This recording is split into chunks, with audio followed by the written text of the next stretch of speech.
Awakening is a retroactive experience. What do I mean by that? Well, if you think over the past 2 or 3 years in particular, there's been a great awakening, as in a greater number of people have really become aware of what our reality is. In particular, really got pulled out of the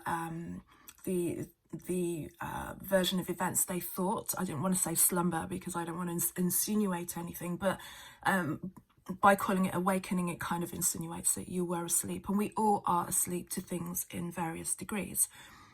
And what I mean by it being retroactive is that when you awaken to something in the present, it doesn't just affect the present, it then obviously will affect the future, but then also you tend to go back and kind of review everything that happened before and compare the two. So compare where you were when you were not aware or awake, and then compare all of those experiences in your now newly awakened state. So giving an example, which is going to be as untriggering as possible. When I was younger, I loved pop music. I listened to the top 40 religiously every weekend, every Sunday, which was a problem because I came from a religious background and I shouldn't be listening to top 40 at that time. I digress.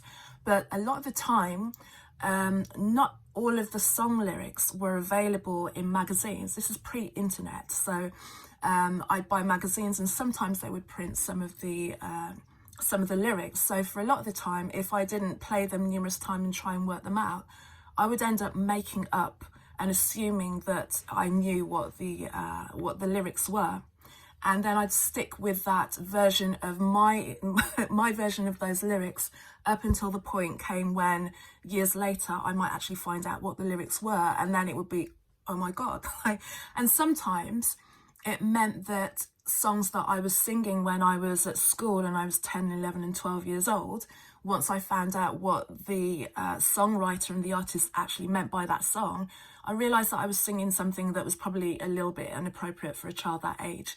So that was that awakening. And then I was able to kind of look between the two and see who I thought and what I thought that song meant when I was 12 years old, and then later as an adult going, okay, that's what they were singing about, and that's not what I should have been singing about as a 12-year-old. And in the same way, when we awaken to where we were and where we are. So we end up seeing things from different perspectives. And the thing to do really is to not get too caught up in our innocence and our ignorance at the point, and just see it as a beautiful period of time where, you know, they say ignorance is bliss, that we were in a blissful state, but we can't necessarily continue in a blissful state because sometimes bliss is not necessarily going to take us forward in the highest way.